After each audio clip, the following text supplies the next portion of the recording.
اس سے پہلے میوزک پر کسی مسلم تھنکر نے کوئی اتنی شاندار کتاب نہیں لکھی ہوگی۔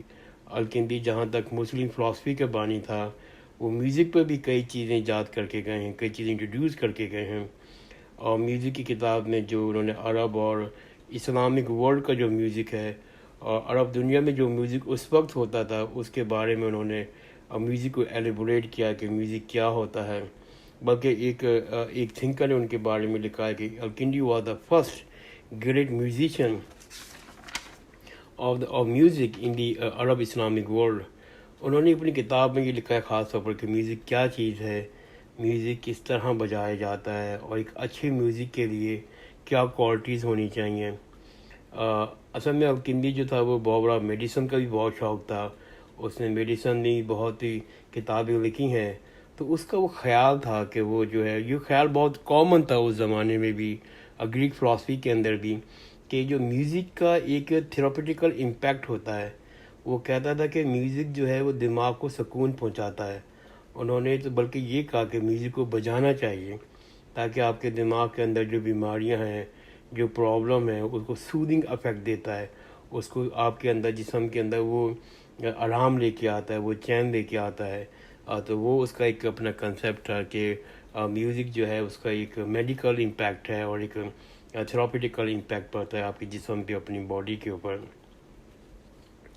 بلکہ الکندی جو تھا وہ ایک پیتھاگورس کی طرح یہ کہتا تھا کہ میوزک کا جو ہے وہ ایک ایسٹرولوجیکل کنیکشن ہے ستاروں سیاروں کی دنیاؤں میں۔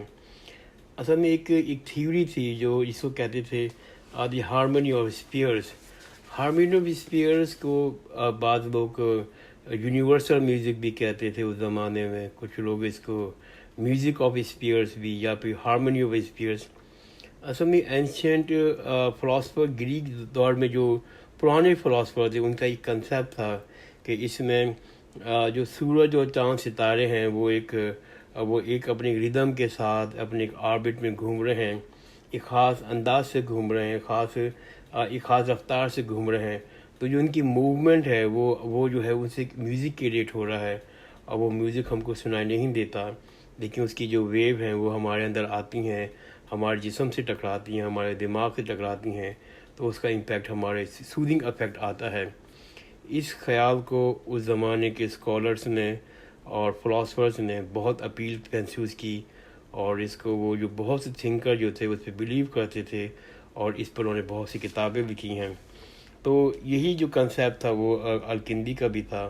تو الکندی جو تھا وہ پیتھاگورس کی طرح یہ لکھتا ہے کہ وہ میوزک کا جو کہتے ہیں ایسٹرولوجیکل کنیکشن ہے ستاروں سیاروں کی طرح جو بیسک کنسیپٹ ہے ہارمونی اور اسپیئر کا، یا کہ وہی کنسیپٹ الکندی کے دماغ میں بھی تھا، الکندی کتابوں میں بھی آتا ہے، اس کی سوچ میں بھی آتا ہے۔ شاید سب سے دلچسپ بات یہ ہے کہ جو عود جو ہے، عود ایک اولڈ عرب کہتے ہیں کہ میوزیکل انسٹرومنٹ ہے جو 4 تاروں سے بنتا تھا اس زمانے میں۔ اصل میں وہی گٹار کی طرح سے ہوتا تھا۔ اور ایک بڑی دلچسپ بات میں بتا دوں ساتھ کے ساتھ لگے ہاتھ کہ گٹار جو لفظ ہے یہ بھی بنیادی طور پر ایک عرب لفظ ہے جو بڑی صغیر میں اور عرب میں استعمال ہوتا تھا۔ وہ کس طرح کے بنیادی طور پر گٹار کا جو لفظ ہے وہ 2 حصوں کا بنا ہوا ہے، ایک حصہ گٹ اور دوسرا ہے تار۔ تار کے لفظ سے سنتے آپ سمجھ گئے ہوں گے کہ آپ نے دیکھے ہوں گے کہ تقریباً ہمارے سارے جو میوزیکل انسٹرومنٹ ہوتے ہیں اس میں تار لگے ہوئے ہوتے ہیں، اور تقریباً ہمارے گٹار میں بھی تار ہوتے ہیں۔ تو جو گٹ کا الفاظ ہے وہ اصل میں ایک امینڈیڈ ورڈ ہے، جو اوریجنلی لفظ آیا ہے وہ گیت سے، یعنی کہ جیسے سنگیت کا کہتے ہیں، گیت کو جو ہم اکثر اپنی زبان میں گانوں کے بارے میں کہتے ہیں، تو گیت جو ہے وہ گیت تار تھا پہلے، گیت اور تار، اور پھر وہ کچھ اس کو ستار بھی کہتے تھے، کچھ کہتے تھے اس کو کتارہ عرب میں بھی اس کو کتارہ کہتے تھے۔ کتارہ جب عرب لوگ اس کو قطار بھی بولتے تھے عرب لوگ اس کو، لیکن جب عرب لوگ اسپین پہ آئے اور وہاں پر اسپینش لوگوں کے پاس وہ کے نہیں ہوتا، وہ گے ہوتا ہے، تو انہوں نے کتار کو وہ گٹار کر دیا، اور پھر وہ چینج ہوتے ہوتے آخر میں گٹار ہو گیا۔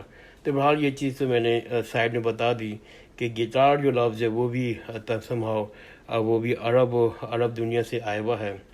تو میں بات جو کر رہا تھا وہ میں عود کی کر رہا تھا۔ عود جو ہے اس میں چار اسٹرنگ ہوتی ہیں۔ تو بنیادی طور پر اس الکندی کا خیال تھا کہ اس میں 5 تار بھی ہونی چاہیے. 5ویں تار کا خیال اس کے دماغ میں جو آیا وہ آیا ایرسٹوٹل سے، کیونکہ وہ کہتا تھا کہ جو ایک تار ہے وہ ریپرزینٹ کرتی ہے واٹر کو، اور دوسری تار ریپرزینٹ کرتی ہے فائر کو، اور تیسری ریپرزینٹ کرتی ہے ایئر کو، اور چوتھی کرتی ہے ارتھ کو. تو کہتا ہے 5ویں بھی گٹار لائن ہونی چاہیے، 5ویں بھی تار ہونی چاہیے. اور وہی ایلیمنٹ جو اس کے دماغ میں تھا جو میں نے پہلے کہا، وہ 5th ایلیمنٹ اس کے دماغ میں آیا ہے ایرسٹوٹل سے، ایرسٹوٹل کی سوچ سے، اس کی کتابوں سے. اس لیے کہ ایرسٹوٹل کہتا ہے کہ یہ جو میں نے پہلے ذکر کیا کہ کہتے ہیں وہ فلاسفی جو ہارمونی آف اسپیئرس ہے، کہ یہ جو ستارے اور سیارے ہیں یہ ایک ردم کے ساتھ گھوم رہے ہیں. تو جس جگہ گھوم رہے ہیں، جس کو ہم آربٹ کہتے تھے، ایرسٹوٹل اس کو ایتھر کہتا تھا. یعنی کہ جو کہتے ہیں ایسٹرولوجیکل موومنٹ ہو رہی ہے سب ستاروں سیاروں کی، وہ ایتھر میں گھوم رہے ہیں. تو غزالی کہتا تھا کہ یہ جو الکندی کہتا تھا کہ جو 5ویں تار ہے وہ ریپرزینٹ کرتی ایتھر کو. تو اس نے کہتے ہیں اس کو کہتے ہیں اود کے اندر 5ویں تار بھی ایڈ کر دی، اور اس طرح سے اس نے اس کو نام گٹار کر دیا تھا. تو یہ جو کنسیپٹ جو تھا وہ 5ویں تار کا، اور یہ سب میں ہارمونی آف اسپیئرس کا کنسیپٹ ہے.